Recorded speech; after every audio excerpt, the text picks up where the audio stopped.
माननीय खंड संघ चालक जी, नगर संघ चालक जी तथा अन्य अधिकारीगण,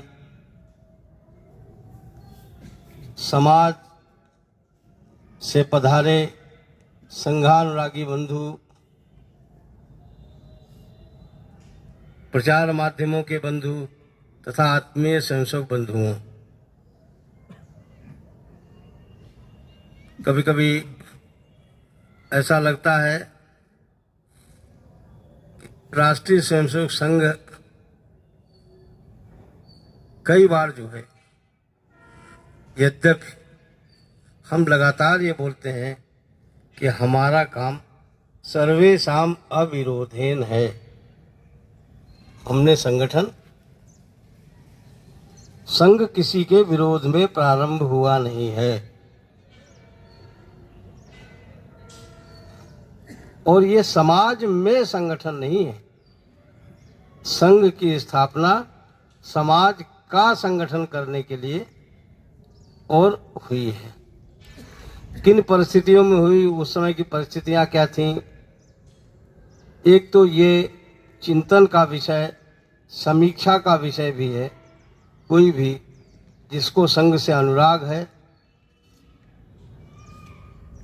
या जो संघ आज चर्चा में है, उसके कारण किसी की भी इच्छा हो सकती है। 100 वर्ष किसी संगठन के लिए बहुत होते हैं। दूसरा प्रसंग, अभी बीती विजयादशमी, हमारी संगठन की संरचना में के कार्यक्रमों के अनुसार 2 अक्टूबर से 12 अक्टूबर के बीच में, और हमारे जो प्रमुख केंद्र हैं अर्थात नगर, महानगरों में बस्ती और ग्रामीण अंचल में मंडल, ऐसे सब स्थानों पर विजयादशमी का कार्यक्रम करना। अब विजयादशमी के विषय में बहुत अधिक चर्चा मैं समझता हूँ करने से पुनरावृत्ति ही होगी। शक्ति आराधना का पर्व है और शक्ति की आराधना होती कैसे है? तो कई बार ऐसा होता है कि जहाँ संकल्प होता है वहाँ सामर्थ्य उपजता है। 7 दिन व्रत और कहते हैं शक्ति की पूजा, देवी आराधना, नव चैतन्य, नव सामर्थ्य की अनुभूति होती है। अंतर है, एक आदमी को 7 दिन भूखा बंद कर दीजिए, 8वें दिन उसको कहिए तो शायद वो चल भी नहीं पाएगा। लेकिन एक व्यक्ति एक संकल्प के साथ, एक आदर्श सामने लेकर, एक शक्ति पुंज देवी को और प्रत्यक्ष रख करके उसके साक्ष, उसकी प्रत्यक्ष छत्र छाया में, और 7 दिन जो है एक संकल्प पूरा करता है। 7 दिन ये तो उसके अंदर 9 ऊर्जा उत्पन्न होती है। जहाँ लक्ष्य होता है, जहाँ संकल्प होता है, और वहीं सामर्थ्य उपजता है। भगवान राम का वर्णन करने की आवश्यकता नहीं, वो जगत व्यापी हैं।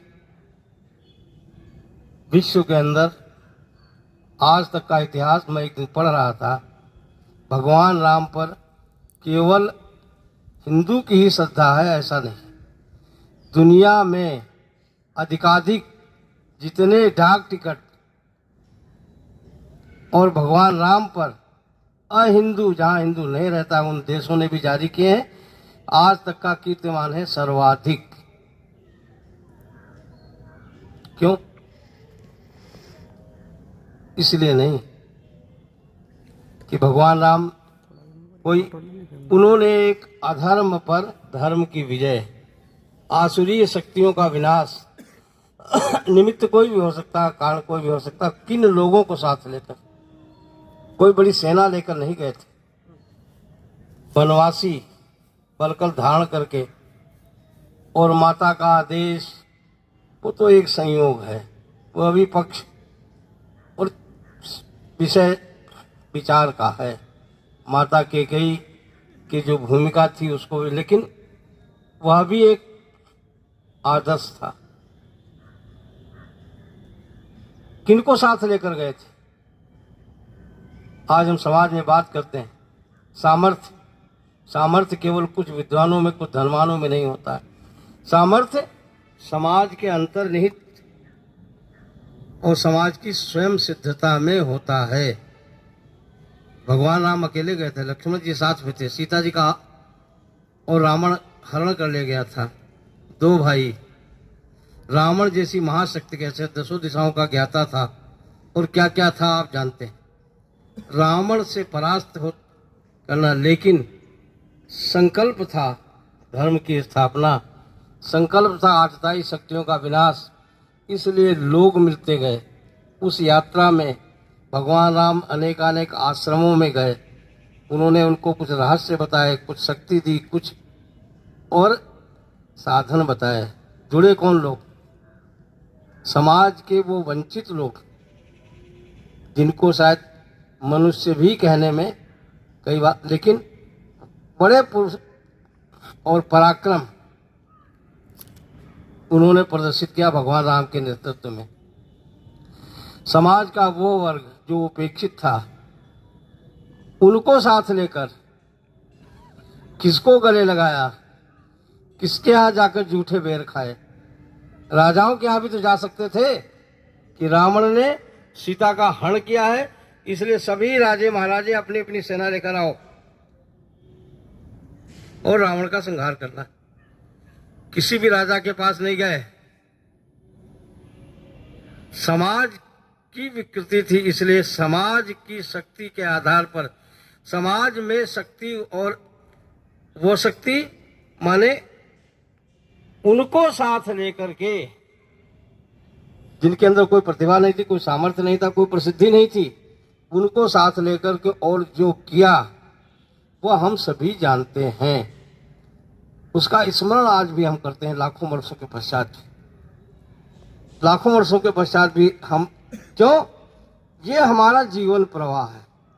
भगवान राम जो दर्शन, जीवन दर्शन और हमको दे गए, आज भी हमारा वही जीवन दर्शन, वही जीवन प्रवाह है। अगर किसी को देखना हो तो बड़े बड़े धनी मानी देश दुनिया के अंदर थे। अभी कोविड काल में जितने देशों को जीवनी और औषधियां हमने भेजी, तो ये भी नहीं देखा कौन शत्रु है कौन मित्र है। तो आज कोई भी कितना भी हिंदू संस्कृति, हिंदू समाज को गाली देता हो, लेकिन हिंदुत्व का चिंतन वसुधैव कुटुंबकम का है। हमने सकल चराचर का चिंतन किया है, चिंतन ही नहीं किया है, सबके लिए समाधान हमारे पूर्वजों ने खोजा है, दिया है। आज कार्यक्रम दूसरा संचलन है, ये तो बीच का व्यवधान है। मुझे जो खड़ा किया गया ये एक प्रकार का व्यवधान है, वास्तव में संचलन है, इसलिए उतना ही मैं संक्षेप में बात रखने का प्रयास करूंगा। विजय उनकी स्मृति में। भारत तो बड़ा सहिष्णु देश है, इसलिए किसी न किसी को जीता उसकी और शताब्दियां उसका क्यों मनाना? वो तो चींटी को भी मारना पाप समझता है हिंदू। हमारे ही वैज्ञानिक ने सिद्ध किया कि जो पेड़ पौधे वनस्पतियां, इनमें प्राण है।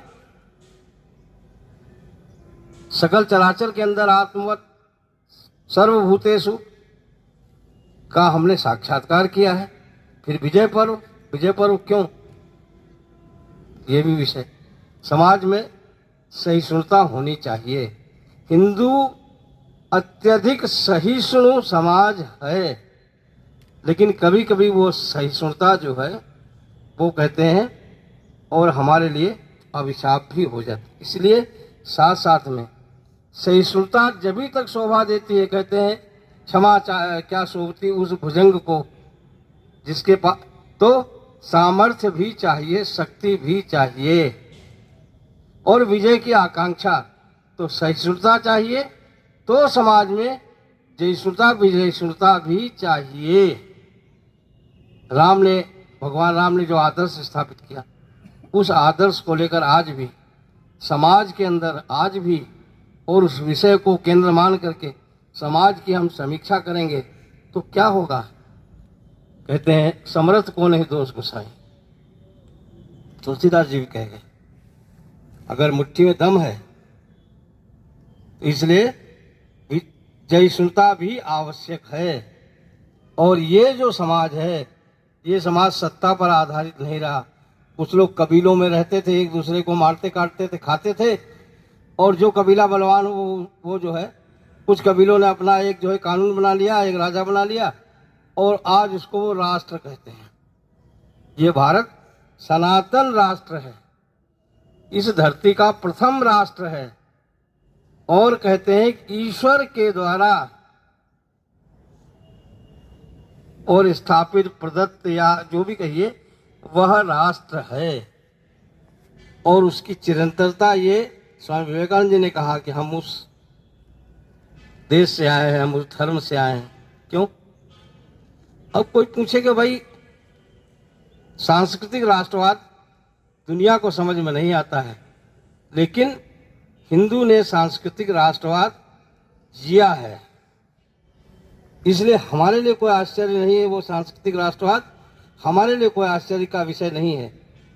सत्ता कोई भी रही हो, सत्ता कौन सी भी रही हो, 800 साल हमने भयंकर और दुर्दांत अत्याचार की सहे, उसके बाद में भी अगर कोई कहता है कि हम अमृत पुत्र हैं तो उसने जीवन में चरितार्थ किया। उसके बाद में भी हम आज हैं और दुनिया के सामने मुट्ठी बांध के खड़े हुए हैं।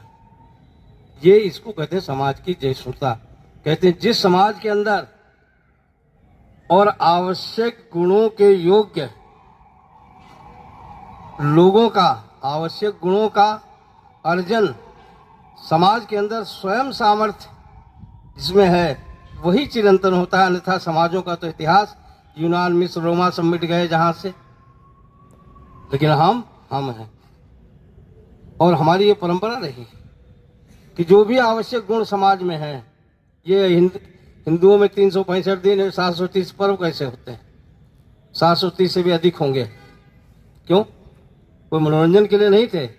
एक एक संस्कार, एक एक गुण, जो भी आवश्यक है वो आवश्यक, और दुनिया के लिए जो आश्चर्य है, ये हमारे जीवन प्रवाह का अंग है। सभी गुणों का प्रत्यक्ष और जिसको कहते हैं अर्जन, समाज के की अंतर्निहित शक्ति, जिसको कहते हैं समाज की स्वयं सिद्धता, ये हमारे समाज में थी। राष्ट्रीय स्वयंसेवक संघ जिन्होंने प्रारंभ किया, स्थापना तो उन्होंने कभी कहा नहीं। संस्थापक के अभिनिवेश से वो दूर रहे, कोई घोषणा नहीं। तो यह जो समाज की अंतर्निहित चेतना, अंतर्निहित शक्ति, जिसके कारण ये अमृतमय समाज कहलाया, उस चेतना का पुनः जागरण, उस चेतना का, उस जीवन प्रवाह का पुनः स्थापन, यह राष्ट्रीय स्वयंसेवक संघ और अभी अमृत वचन में आया अपने समाज को, अपने धर्म को।